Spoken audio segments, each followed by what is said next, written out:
Hello everyone, welcome to my Saral chemistry. जैसा कि हमने अपने पिछले वीडियो में देखा था, हाइड्रोकार्बन सीरीज में एल्केन बनाने की विधियां, दो विधियां देख पाए थे, लेकिन दूसरे विधि में हम लोग का 5-6 विधि था। लास्ट कितना था तक था, कोरे हाउस संश्लेषण को देखे थे। उसके बाद आज हम लोग देखेंगे, आज के इस वीडियो में देखेंगे कोल्बे की विद्युत अपघटनी संश्लेषण विधि, इलेक्ट्रोलाइसिस ऑफ कोल्बे सिंथेसिस। तो यहाँ पे देखेंगे इलेक्ट्रोलाइसिस विद्युत अपघटनी बोलते हैं। जैसे कि देखिए, जब किसी वसा अम्ल में, वसा अम्ल मतलब कि एसिड को ही बोला गया है, जब किसी वसा अम्ल के सोडियम या पोटेशियम लवण के साथ जलीय विलयन का विद्युत अपघट्य इलेक्ट्रोलाइसिस किया जाता है, तब एनोड पर एल्केन प्राप्त होता है। इस विधि से सममित एल्केन प्राप्त होते हैं। सममित मतलब कि सिमेट्रिकल, जितना लेफ्ट में रहेंगे उतना ही राइट में रहेंगे, जितना ऊपर में रहेंगे जितना नीचे में ही रहेंगे, उसको सिमेट्रिकल। जैसे कि देखिए, अगर इधर एक कार्बन बीच को हम लोग तोड़ते हैं तो इधर एक कार्बन है तो इधर भी एक कार्बन होगा, इधर दो कार्बन है तो इधर भी दो कार्बन होगा, उसको सिमेट्रिकल बोलेंगे, सममित बोलेंगे। तो अब देखते हैं क्या ये बोला गया। तो ये जैसे कि सोडियम, पिछले वीडियो में हम लोग सोडियम एसीटेट लिए थे, तो यहाँ पे RCOO Na था, यहाँ पे क्या है, सोडियम एसीटेट। एसीटेट नहीं बोल सकते अभी क्योंकि R ग्रुप है। अगर ये CH3 ये वाला बोल सकते हो, पोटेशियम एसीटेट करके। ये हो गया। तो ये हम लोग का इसी में देखते हैं क्या हो जाएगा, पोटेशियम एसीटेट बोलेंगे। तो पोटेशियम एसीटेट के दो मॉलिक्यूल लेते हैं और 2 वाटर के साथ इसको इलेक्ट्रोलाइसिस की विधि के द्वारा रिएक्शन करवाते हैं। तो क्या होता है, 2 CH3 जो रहते हैं वो एल्केन बना लेते हैं। एल्केन बनाने की विधि देख रहे हैं हम लोग। तो एल्केन बना और साथ में क्या होगा, दो यहाँ पे दो मॉलिक्यूल लिए हैं तो 2 कार्बन डाइऑक्साइड निकलेगा। अच्छी बात है, निकाल दिए। अब क्या होगा, ये दो पोटेशियम दिख रहा है हम लोग को और यहाँ पे 2 OH दिख रहे हैं, तो क्या निकल जाता है, KOH के रूप में निकल जाता है। और यहाँ पे 2 हाइड्रोजन बचा तो वो हाइड्रोजन के रूप में, गैस के रूप में बाहर निकल जाता है। तो मेन तो प्रोडक्ट हम लोग का एल्केन है। इधर याद नहीं रहता, आप लोग नहीं बना पाते तो कोई दिक्कत नहीं है, बस एल्केन को याद रखिएगा। तो ये कुल्बे की विद्युत अपघटनी, ये भी मोस्ट इंपॉर्टेंट है, नेम रिएक्शन है ये भी हम लोग का पिछले वीडियो के जैसे नेम रिएक्शन देखे थे इंपॉर्टेंट वाला, तो ये भी वही इंपॉर्टेंट है। अब मैकेनिज्म देख लेते हैं इसका। अभिक्रिया मुक्त मूलक के द्वारा होती है। मुक्त मूलक मतलब कि फ्री रेडिकल। फर्स्ट यूनिट में हम लोग देख चुके हैं कार्बोकेटायन, कार्बेनआयन वगैरह। और फ्री रेडिकल, तो ये फ्री रेडिकल के द्वारा होता है, ना कि कार्बोकेटायन कार्बेनआयन के द्वारा। तो देखते हैं पहले। आप लोग हमेशा याद रखिएगा कि जो भी हम लोग मैग्नीशियम करते हैं उसमें पहले एक मॉलिक्यूल को तोड़ते हैं, फिर दूसरा मॉलिक्यूल, तीसरा मॉलिक्यूल को तोड़ते जाते हैं। तो पहला मॉलिक्यूल हम लोग का पोटेशियम एसीटेट ले लेते हैं। यहाँ पे क्या होगा, पोटेशियम पॉजिटिव चार्ज रखता है, तो ये पॉजिटिव और ये निगेटिव, बाकी वाला निगेटिव और ये पॉजिटिव के रूप में टूट जाएगा। तो हम लोग का देखे हैं अभी फ्री रेडिकल के द्वारा होगा, तो ये तो फ्री रेडिकल नहीं है। फिर आगे ये रिएक्शन होगा एनोड पर। एनोड मतलब कि हम लोग का एनोड और कैथोड, दो इलेक्ट्रोड होते हैं, तो एनोड पर रिएक्शन होगा। प्रोपियोनेट आयन, ये है प्रोपियोनेट आयन, एनोड पर विसर्जित होकर एक इलेक्ट्रॉन खो देता है। मतलब कि जो नेगेटिव चार्ज रखता है वो एक इलेक्ट्रॉन को खो देगा उसमें, और मुक्त मूलक उत्पन्न करता है। जैसे कि देखिए यहाँ पे अगर इसकी वैलेंसी देखें तो ये हम लोग का ऑक्सीजन के पास 6 लोन पेयर इलेक्ट्रॉन रहता है, ये नेगेटिव चार्ज है, तो ये एक इलेक्ट्रॉन को खो देगा, मतलब कि निकाल देगा इसमें से। तो एक इलेक्ट्रॉन को निकालेगा तो यहाँ पे ये एक मुक्त मूलक बना, ये तो लोन पेयर के रूप में रहेगा, ये मुक्त मूलक है। तो हम लोग का प्रोपियोनेट आयन का ये फ्री रेडिकल बन गया, प्रोपियोनेट का फ्री रेडिकल बना। तो यही आगे रिएक्शन करेगा। इस मुक्त मूलक में सम्मित, जिसको सम्मित को क्या बोलते हैं, होमोलाइटिक विदलन फिजन होता है, जिसके मुक्त एथिल मूलक और कार्बन डाइऑक्साइड बनते हैं। जैसे कि सम्मित मतलब कि समान भागों में, देखिए देखिए कैसे होता है होमोलाइटिक। इसको हम लोग तोड़ेंगे, एक इलेक्ट्रॉन इसके पास है, एक इलेक्ट्रॉन इसके पास है, तो इसको तोड़ेंगे, फ्री रेडिकल में ऐसा ही होता है। तो ये यहाँ पे चला जाएगा और ये कार्बन पे चला जाएगा। तो कार्बन पे चला जाएगा तो ऑक्सीजन पे एक रेडिकल पहले से ही है, तो ये डबल बॉन्ड बना लेगा, तो कार्बन डाइऑक्साइड बनाकर निकल जाएगा और एक नया रेडिकल हम लोग का फिर से यहाँ पे बन गया। और एक मिनट, यहाँ पे मैं गलत की हूँ, डबल तीर के द्वारा फ्री रेडिकल को नहीं शो किया था, सिंगल तीर के द्वारा शो करते हैं। मछली के तीर वाला रहता है। तो ये फ्री रेडिकल नया बन गया और ये फ्री रेडिकल क्या है, एथिल रेडिकल है।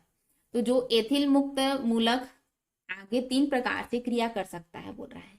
कैसे क्रिया करेगा उसको देखते हैं हम लोग। जो 2 एल्किल मूलक मिलकर एल्केन बनाते हैं, अगर ये दोनों को साथ में मिला देते हैं तो क्या बनता है, एल्केन बनता है।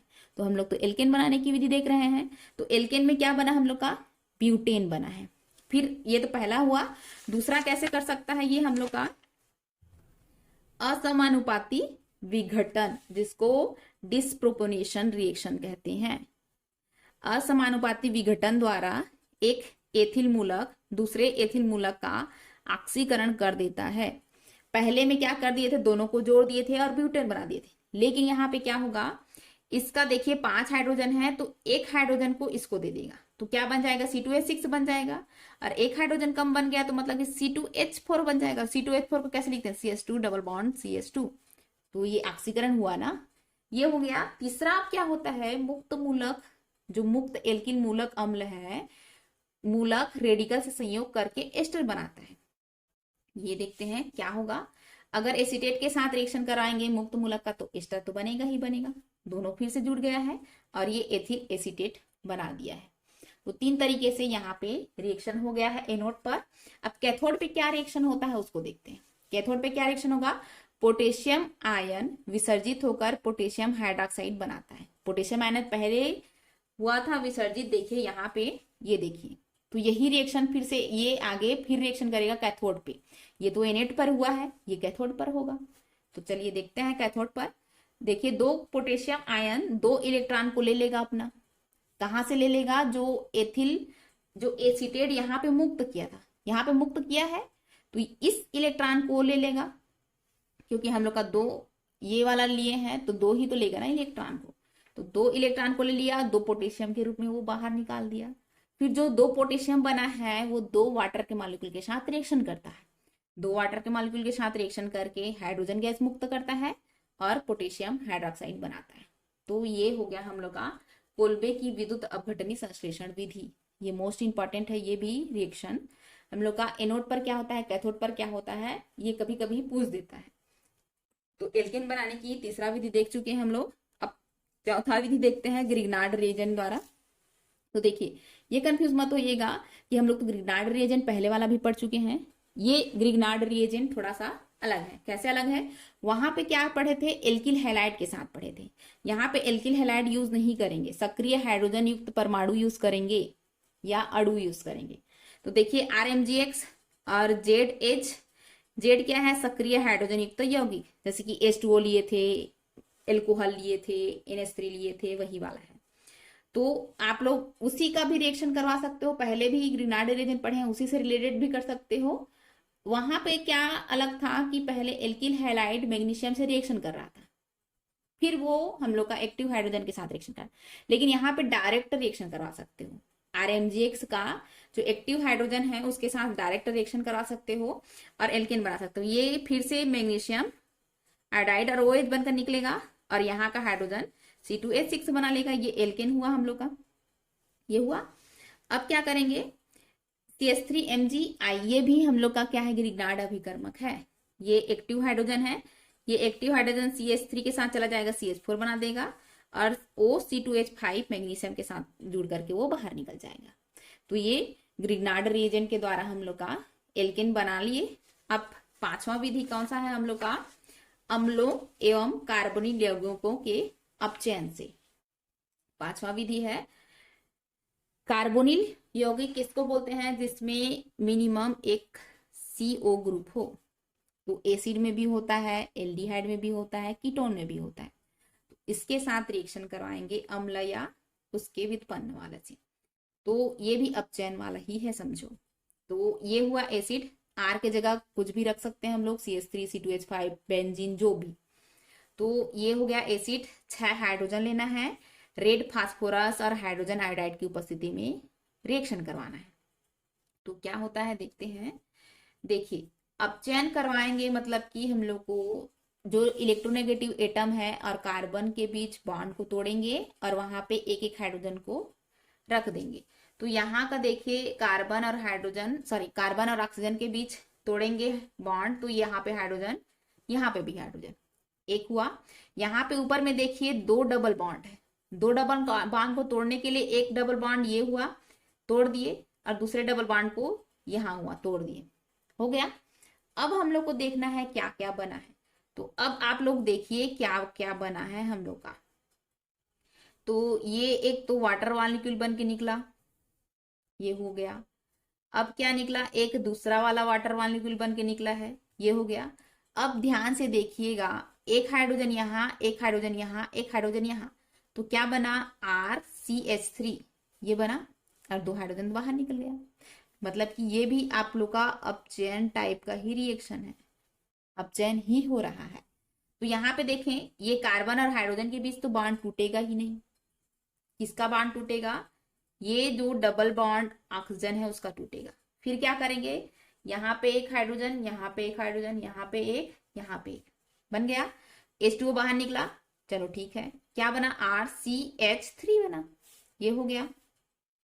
देखो यहाँ पे 6 हाइड्रोजन लिए हैं, यहाँ पे 4 हाइड्रोजन क्यों लिए हैं, क्योंकि देखो यहाँ पे 3 बॉन्ड को तोड़े हैं इसलिए 6 हाइड्रोजन लिए हैं, यहाँ पे 2 बॉन्ड, सिंपल 2 बॉन्ड को तोड़े इसलिए 4 हाइड्रोजन। तो यहाँ पे भी वही होगा, क्या हो जाएगा, 2 बॉन्ड टूटेगा, एक हाइड्रोजन यहाँ, एक हाइड्रोजन यहाँ, इस तरीके से। तो आगे हम लोग का यहाँ पे RCH2CH3 बना और वाटर का मॉलिक्यूल निकला। और एक बात ये भी, ये रिएक्शन क्लेमेंसन रिडक्शन कहलाता है। जिंक अमलगम और कंसंट्रेट HCl की उपस्थिति में जब रिएक्शन होता है तो याद रखिएगा, ये नेम रिएक्शन है, इंपॉर्टेंट रिएक्शन ये भी, ठीक है। क्लेमेंसन रिडक्शन जिंक अमलगम और कंसंट्रेट HCl की उपस्थिति में होता है तो उसको क्लेमेंसन रिडक्शन कहते हैं। अगर इसी का रिएक्शन हम लोग NH2 के साथ करते हैं, हाइड्रोजन के साथ, तो ये कहलाता है वोल्फ किश्नर रिडक्शन। कैसे होता है देखते हैं। NH2 के पास 2 हाइड्रोजन है, 2 हाइड्रोजन और एक ऑक्सीजन हुआ, तो ये NH2 ये एक वाटर का मॉलिक्यूल बनाकर बाहर निकाल देगा। तो ये डबल बॉन्ड से जुड़ जाएगा, देखिए यहाँ पे एक वाटर का मॉलिक्यूल निकला। अब क्या करेंगे, C2H5ONa के साथ रिएक्शन कराएंगे, 180 अंश सेंटीग्रेड पर हीट करवाना है। तो ये क्या होता है, हीट करवाएंगे तो ये रिडक्शन होता है, और एक हाइड्रोजन यहाँ, एक हाइड्रोजन यहाँ, एक हाइड्रोजन यहाँ, एक हाइड्रोजन यहाँ, फिर से हम लोग का RCH2CH3 बनकर बाहर निकलता है। तो आप लोग एक देखोगे कि क्लेमेंसन रिडक्शन और वोल्फ किश्नर रिडक्शन में हम लोग का दोनों वही प्रोडक्ट बनता है, बस क्या अंतर रहता है, रिएजेंट का अंतर होता है। क्लेमेंसन रिडक्शन में जिंक अमलगम और कंसंट्रेट HCl लगता है, और वोल्फ किश्नर में क्या रखता है हम लोग का, NH2 लगता है। तो याद रखिएगा, NH2 को N2H4 भी लिखा जाता है। ये मोस्ट इंपॉर्टेंट है अपचयन। तो 5वां वाला हो गया हम लोग का। अब 6वां वाला देखते हैं, एल्कीन या एल्काइन के हाइड्रोजनीकरण से। एल्कीन या एल्काइन मतलब कि डबल बॉन्ड और ट्रिपल बॉन्ड का देखेंगे। ये भी नेम रिएक्शन है, हाइड्रोजिनेशन सेंडरसन अभिक्रिया। सेबेतीय को याद नहीं रखेगा तो भी चल जाएगा, लेकिन सेंडरसन अभिक्रिया याद रखिएगा, ये भी इंपॉर्टेंट है। मतलब कि एल्केन बनाने की विधियां मोस्ट इंपॉर्टेंट है बोल सकते हैं हम लोग। तो ये है एल्किन, H2 करेंगे, धातु प्रेरक रहेगा। तो देखिए H2 दिखा, डबल बॉन्ड दिखा, तो क्या करेंगे, एक डबल बॉन्ड को तोड़ेंगे, एक हाइड्रोजन यहाँ, एक हाइड्रोजन यहाँ, ये हो गया। तो क्या बना, RCH2CH3, ये हो गया। तो जैसे ही एल्किन हुआ ये हाइड्रोजन, और निकिल जहां पे भी दिखे आप लोगों को, तो निकिल जहां पे भी दिखता है सेंडरसन को याद रखना, निकिल सेंडरसन याद रखना, और 2 हाइड्रोजन को फिट कर देना, क्या करके, डबल बॉन्ड या ट्रिपल बॉन्ड को हटा करके। फिर क्या करेंगे, एक डबल बॉन्ड तोड़ेंगे, एक हाइड्रोजन यहाँ, एक हाइड्रोजन यहाँ, दोनों डबल बॉन्ड को मत तोड़िएगा। फिर अब क्या हो गया, एल्काइन है, 3 डबल बॉन्ड है, 2 डबल बॉन्ड है, एक सिंगल बॉन्ड है, लेकिन ट्रिपल बॉन्ड है ना। तो एक पहला रिएक्शन करेंगे तो एक टूटेगा, CH2CH2 होगा। फिर दूसरा में क्या होगा, ये भी फिर से टूटेगा और एल्केन बनाएगा, एथीन बोलते हैं इसको। तो सेंडरसन क्या करता है, निकिल की उपस्थिति में रिएक्शन करवाता है, डबल बॉन्ड और ट्रिपल बॉन्ड याद रखिएगा, डबल बॉन्ड और ट्रिपल बॉन्ड। वैसे ही क्लेमेंसन और वोल्फ किश्नर वाला क्या था, कार्बोनिल ग्रुप था, उसमें हो रहा था। तो ये हो गया हम लोग का एल्किन और एल्काइन वाला सेंडरसन अभिक्रिया। अब 7वां देख लेते हैं, एल्किन के हाइड्रोबोरेशन से, इंपॉर्टेंट रिएक्शन। तो एल्किन ले लेते हैं हम लोग, 3 मॉलिक्यूल एल्किन का, और BH3 बोरो हाइड्रोबोरेशन बोला गया है। तो बोरान ट्राईहाइड्राइड है ये। तो देखिए बोरान की वैलेंसी 3 होती है, इसलिए 3 हाइड्रोजन के साथ जुड़ा हुआ है, और 3 एल्किन लिए हैं। तो क्या होता है, एक ट्रिक याद रखिएगा, बोरान वहां जहां पे भीड़ कम। तो क्या भीड़ को कम बोला गया है, किसका भीड़ कम है? जैसे कि हम लोग मेला वगैरह देखते हैं तो उसमें भीड़ है, तो चलो मनुष्य का भीड़ है बोलेंगे, लेकिन यहाँ किसका भीड़ मानेंगे, यहाँ किसका भीड़ मांगोगे? एल्किल और हाइड्रोजन का। तो आप लोग देखोगे एल्किल में CH3 बड़ा है कि हाइड्रोजन बड़ा है? तो आप लोग तो बोलोगे CH3 बड़ा है, क्योंकि एक हाइड्रोजन एक रहता है, और CH3 तो बड़ा है ही है इससे। तो जिसमें हम लोग का CH3 रहेगा जिस कार्बन पे, वहां पे बोरान ना जोड़कर क्या जोड़ेंगे, जिस पे हाइड्रोजन रहेगा उसमें कार्बन पे बोरान जोड़ना है। जैसे कि देखिए यहाँ पे ये हम लोग को डबल बॉन्ड के द्वारा जोड़ना है। इन डबल बॉन्ड को देख लीजिएगा, इसी पे आप लोग को बोरान और हाइड्रोजन को ऐड करना रहता है। चलिए करते हैं यहाँ पे। तो 3 हाइड्रोजन है और 3 एल्किल ग्रुप है, तो उन तीनों हाइड्रोजन को हम लोग को ऐड करना है। तो बोरान वहां जहां पे भीड़ कम, तो आप देखोगे ये वाला कार्बन और ये वाला कार्बन हम लोग को दिख रहा है बोलोगे, तो इसमें तो 2 हाइड्रोजन है और इसमें 1 हाइड्रोजन और एक एल्किल है बोलोगे। तो एक एल्किल हम लोग अभी देखे हैं, ये बड़ा होता है, मतलब कि भीड़ ज्यादा है। तो इस वाले कार्बन पे तो बोरान नहीं जुड़ेगा, कहाँ पे जुड़ेगा हम लोग का, ये वाले फर्स्ट वाले कार्बन पे बोरान जुड़ेगा।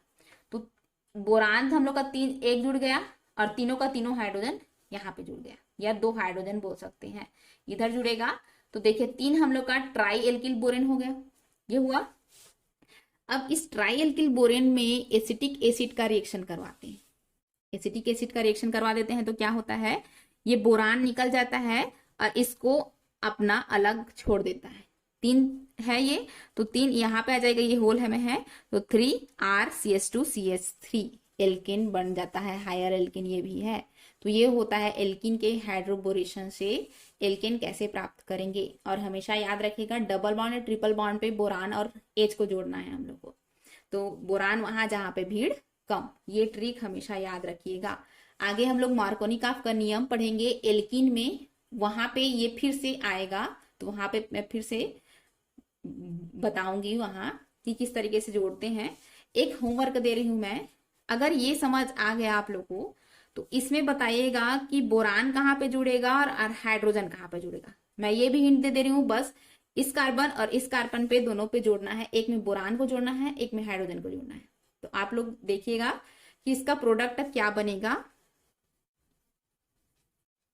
अगर नहीं बनेगा तो हम लोग बता देंगे नेक्स्ट वीडियो में, बट आप लोग कोशिश करके देखिएगा कि इसमें प्रोडक्ट क्या बनता है, बोरान कहाँ पे जुड़ेगा और हाइड्रोजन, और फिर जो बनेगा वहां पे CH3COOH का रिएक्शन करवा दीजिएगा, फिर आपका मेन प्रोडक्ट एल्केन प्राप्त हो जाएगा। और कौन सा एल्केन है, उसका नाम क्या है, कमेंट में बता दीजिएगा। एक और होमवर्क दे रही हूं मैं आप लोग को, ये बहुत बार पूछता है।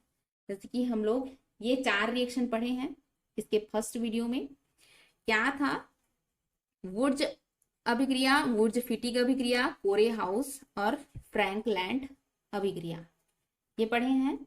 तो आप लोग ये बताइएगा किसमें सोडियम लगता है, किसमें जिंक लगता है, और किसमें हम लोग का